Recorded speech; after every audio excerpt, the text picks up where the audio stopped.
Welcome, everybody. Hope you're enjoying the rest day from the World Championship match. I was happy to see that Dean won, even though I'm rooting for Nepo, which I just think he's more fun to listen to in interviews is really my main reason why I'm rooting for him. But I'm happy to see that we might have a back and forth battle, and then eventually Nepo wins in like the tie break, or not tie breaks, but the Armageddon or in the end. That would be the most exciting match. I don't want to see a blowout. It was really boring to watch Carlsen stomp Nepo last time. So I'm hoping for a more exciting battle. Anyway, since it is a rest day, I thought I would take a minute to answer some questions we got from the Discord, the ChessGoals Discord. And the question was about the exchange variation reached from the Slav move order. Sorry, not the Slav, but the semi-Slav move order, the triangle.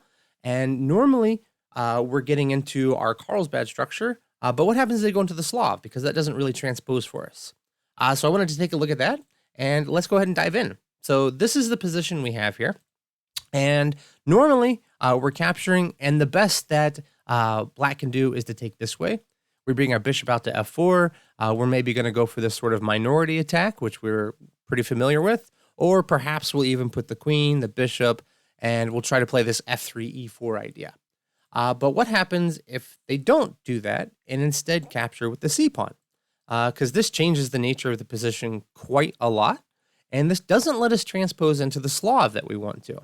So, for example, going back, if instead of this e6, c6 is played, well, we're just going to grab, and we play bishop to g5.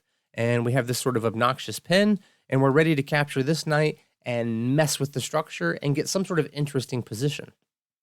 But we can't do that after c takes 5 in this move order because we have opted to play knight to c3, and e6 is already on the board, and bishop to g5 is not such a great idea. You might be able to get away with it and bullet as a pre-move or something. But I think that the best move and the most interesting and what I play is bishop to f4. In fact, I actually played this way against the normal exchange Slav instead of bishop g5 for quite a while because I think this is such a nice position. Our key idea is that we just want to exchange these two bishops. d6, clearly the best square on the board for the black bishop, and we just want to get rid of it. This is our bad bishop. This is their good bishop. And we would like to get into a situation where we have our good bishop versus their bad bishop. This is the major drawback of this move order from black, is that they committed to e6, and this bishop is now never coming out. Not to f5, not g4. It's a very difficult situation. The only way that they're really going to get this bishop out is if they can somehow move these pawns all the way up the board and play a6. Or maybe they can hope that we'll exchange it for some reason. But black can delay that, and they can delay that for quite a while. But we have quite a bit of options on how we can achieve our development without worrying about it. Because our key point is we want to avoid knight to f3, and why will make sense here in a bit. a6 is the most common move.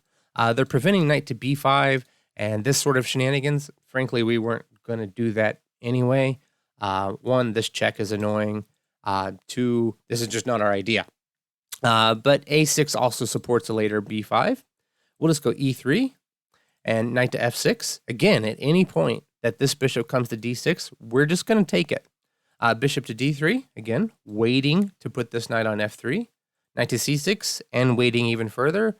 And now, frankly, black's kind of out of good waiting moves and needs to do something with the bishop. And the most common by far, if they haven't already played it before, is to play bishop to d6, and we execute our idea, which is to take, and now play f4. And this is why we were waiting to put this knight onto f3. We ultimately want to put the knight onto e5, but we wanted to have it supported by both pawns so that if black ever captures, we can take back with the f pawn, which is going to kick this knight away. We have this really powerful bishop, and we'll have this open file, and we'll have the option to bring our queen out, and we can get a pretty strong kingside attack going almost out of nowhere. This is a really sort of clear, clean-cut idea, and I find it to be a lot of fun to play. We're never really worried about this knight coming into b4. We can just drop back. That's one of our benefits of rook to c1. Also, the rook on c1 does a nice job of controlling the c-file, and there's a pretty reasonable shot that if things don't go our way on the king side, that we'll still have some play down the c-file here. So we'll castles, most common. Now knight to f3, and again, most common is b5. trying to get these pawns moving forward and maybe put the bishop behind, or just try to generally create some play on the queen side to have us avoid getting our king side play. So we'll castle. It was also possible to play knight to e5 immediately. It doesn't make so much of a difference. Bishop to b7, just preparing to connect. And, moving on. Also defending this e4 square. If they can plant a knight here, that would be nice and sort of blunt this diagonal for us. But now we jump into e5. Rook to c8, most common again. And now we follow up with the next step of our plan, which is g4. We want g4 and we want g5. And we want to just try to bust through. We're going to try to kick this knight away, put the queen into here, and deliver checkmate. That's a simple idea. Really, really, really simple idea. Sometimes we might play g5, queen here, bring the rook up to f3, bring the rook across. Lots of ideas. Or sometimes we'll even storm with the pawns and just continue busting things through. Knight to d7 is a pretty common idea that we see. And their point is to try to play f6 and kick this knight away. Again, if they were to ever capture, we're happy to take this way and continue on with our attack up the board. So knight to d7, but we should be thrilled. We're just going to play g5 anyway. And if f6, that's a massive blunder because we have the classic Greek gift. We just take, they give a check, we give a check, we play g6, and we're threatening mate immediately. They don't have time to take the knight. The only way to try to stave off mate is to move the rook. But now we can just come with knight f7, and we're threatening mate here immediately. And, ideally, they would play king to f8, trying to sneak out here, but the queen's under attack. So this would be a devastating attack. If instead of knight to d7, which actually, believe it or not, knight to d7 is the most common move, instead, after g4, they try to meet it with, say, knight to e7. And this is trying to prevent us from playing f5, which is an idea we might go for. We can just play queen to f3, supporting this f5 idea, and say nothing happens. Well, okay, that's not nothing. That just hangs a pawn. Let me find a different nothing. Try this nothing. We're still going to go g5. And the point, this knight can't come here. That's why we played queen to f3, because we have one, two, three attackers, and they only have 2 defenders. So we would win a pawn if here. And now knight to d7 could happen, and we can continue on with queen to h5, or perhaps we could play h4 ourselves. Knight to e2 coming into here is an idea as well. All kinds of ideas, just bringing our pieces over to that side of the board. Probably the best, though, as we said, was after g5, knight to d7, just kicking out of the way. And here we can follow up with queen to h5. Now, if f5 has to be played, again, we have this rook f3 idea crashing through on this side. If instead they meet us with, so knight to e4 is actually the sad best move because it does just win a pawn, but it simplifies the position quite a bit.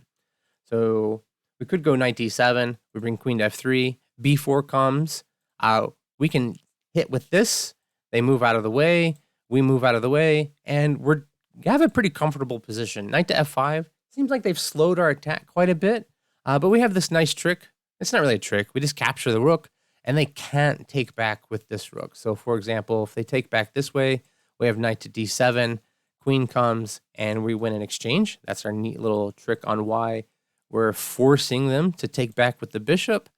And here we have a lot of trumps. This knight can come to c5. This c file is up for grabs. We can grab this, maybe put the king here, come across. This bishop is still a terrible bishop. This is still a beautiful knight. For example, maybe after rook c1, they can grab, take, play queen to d8. We just go queen to f4. And again, we have infiltration with our rook. We have pressure on this pawn. And things aren't over yet on the king side. We might even try to go in for a position where we're going to play good knight versus bad bishop and just grab this bishop. But what we see on the board now from black is really the best that they can do. And we have a lot to play for. I mean, even just a simple h5, we can bring our king, walk our king up to try to help hold the pawns. And this is very, very solid. e3 is our only real weakness. We have b4 to target, a6 to target, and the c file as a whole. And it's not going to be that easy for black to be able to contest us there. Anyhow, I hope that you guys find this interesting and that when you get into this kind of Slav position in your game, that you have a new idea on something more that you can try to play. And also as an alternative, I mean, you can get straight into these lines instead of the bishop to g5 stuff and play this way if you think this is more interesting. Anyway, thanks a lot, and I'll see you guys later. Bye-bye.